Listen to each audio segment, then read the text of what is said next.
ازيكم عاملين ايه؟ تعالوا النهارده بقى هنعمل مع بعض صابون المواعين سوبر ليمونة. عايزه اقول لكم ان صابون المواعين في منه انواع كتيره وبروايح كتيره، في منه النوع الكويس وفي منه النوع اللي مش كويس. انا جبت النوع ده بناء على ترشيحات ناس كتيره استخدمته قبل كده وقالوا فعلا النوع ده كويس. وهعمل معاكم تريكايه كده في النص هتخلي كمان صابون المواعين احسن من جودته الاصليه، يعني هحسن من ادائه. تمام.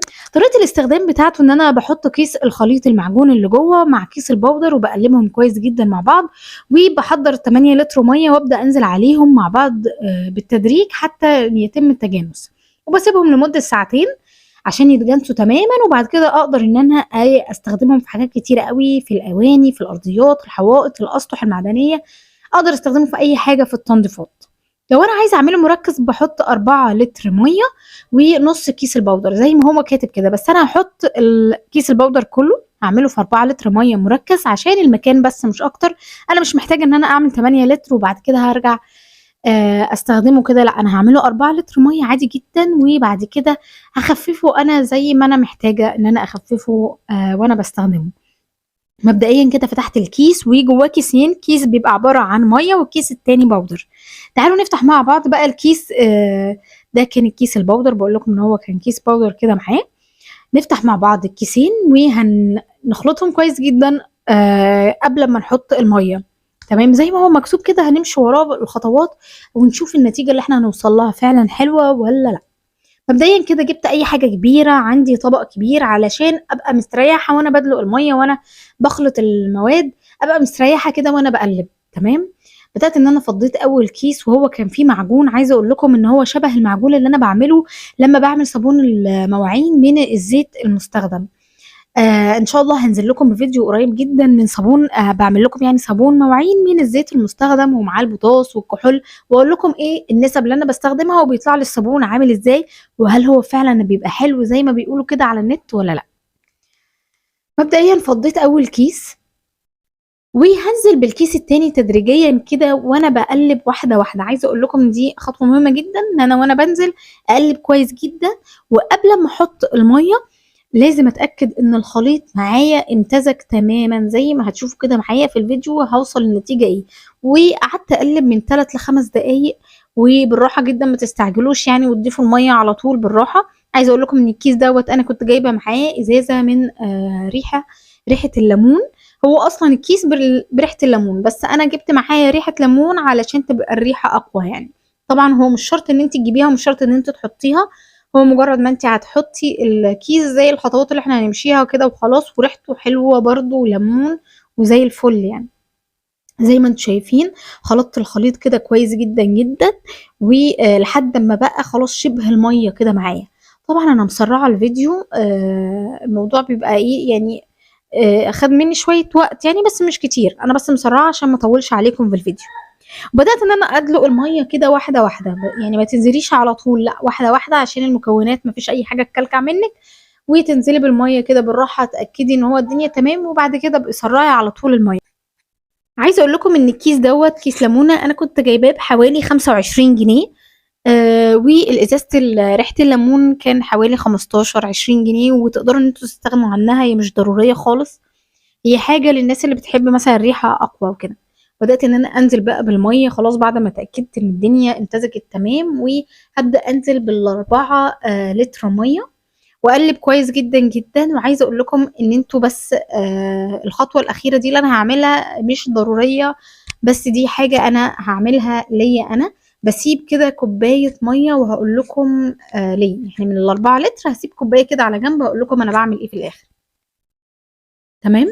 بدأت هنا بقى كنت بنزل بالمية واحدة واحدة و آه يعني وأقلب معاها. طبعا احنا ازازة، لو احنا جبنا اي ازازة صابون 4 لتر دلوقتي في المحلات هتبقى معدية 50 60 جنيه، بتبقى معدية يعني مبلغ وقدره يعني. فغير زمان، غير زمان انا كنت بشتري ال4 لتر بتمن الكيس دوت كان ب20 و25 جنيه، يعني من سنة يا جماعة يعني. الدنيا اتغيرت وخلاص بقينا فعلا محتاجين ان احنا نوفر شوية في استخداماتنا اللي نقدر ان احنا نوفره ونوفره. اهم حاجة ان هو يدينا نفس الجودة اللي احنا بنستخدمها. انا في كيس انا كنت جايباه يعني كان حد جايبه يعني. عايزة أقول لكم إن أنتِ عشان تغسلي المواعين بيه، أنتِ بتحتاجي مع كل كوباية تدلقي صابون سايل، مع كل كوباية تدلقي صابون سايل، لإن الجودة بتاعته فعلًا ما كانتش حلوة، وما كانش بيرغي معاكِ وبيدّيكِ النضافة الحلوة، فأنتِ استهلكتيه جامد جدًا، فيعني فعلًا ما كانش ليه لازمة، هي نفس التكلفة لو كنت جبت حاجة أغلى، وكانت هتقعد معايا أكتر كمان، تمام؟ نزلت بقى هنا بنُص الإزازة بس بتاعة ريحة الليمون، مش محتاجاها كلّها، نزلت بس نُص الإزازة، واللي عايز ينزّلها كلّها برضه يدّي ريحة أقوى، برضه ده حسب رغبتِك أنتِ واللي أنتِ حاباه. أنا بس نزلت مجرّد نُص الإزازة، لإن أصلًا الكيس أصلًا ريحته ليمون، فده مجرّد إن هو يدّي ريحة أقوى يعني.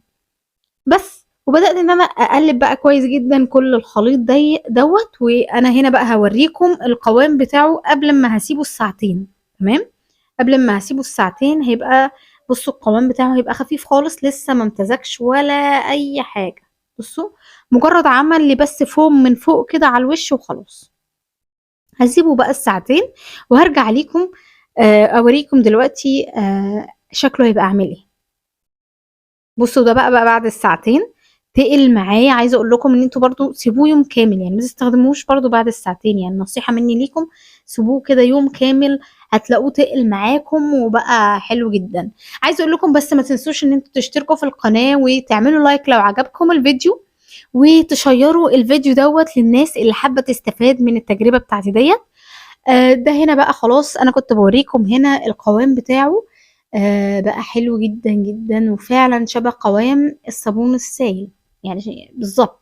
خدت حبّة بقى ويالّا بينا نجرّب الفوم بتاعه، خدت مجرّد معلقة كده في الطبق ونزلت عليه بحوالي نُص كوباية مَيّة. بُصّوا هو أنا أصلًا بانزل من المَيّة عمل معايا فوم جامد جدًا، لأ، لأ، بصراحة عجبني جدًا، جدًا، جدًا في استخدامه وادّاني فوم حلو أوي وأنا باستخدم وباغسل الكوبايات والأطباق.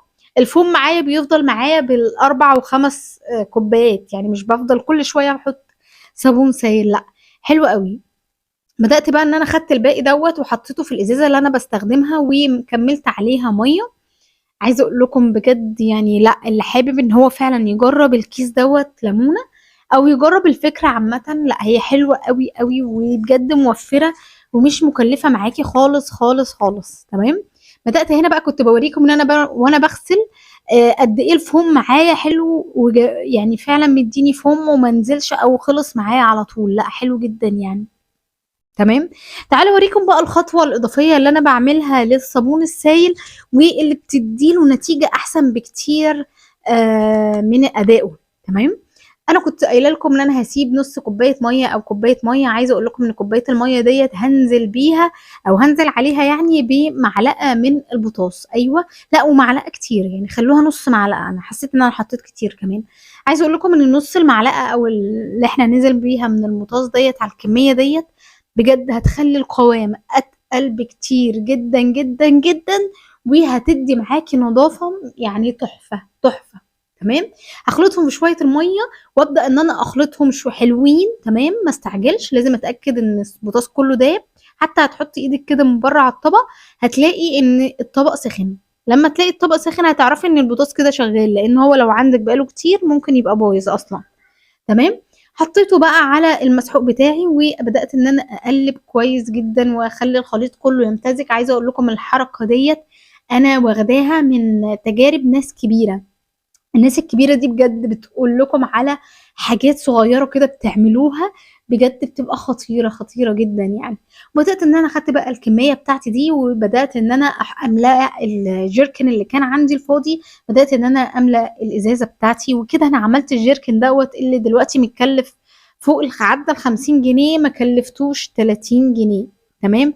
وهيقعد معايا حبة حلوين وكتار، لإن الأداء بتاعه هيبقى حلو جدًا. أنتِ مجرد كمان إن أنتِ هتاخديه وتزوّدي عليه مَيّة على حسب بقى أنتِ عايزة القوام بتاعه بتحبي تستخدميه تقيل والّا بتحبي تخففيه في مَيّة، طبعًا على حسب ما أنتِ عايزاه. ويبقى كده الفيديو انتهى معايا وأشوفكم في فيديو جديد.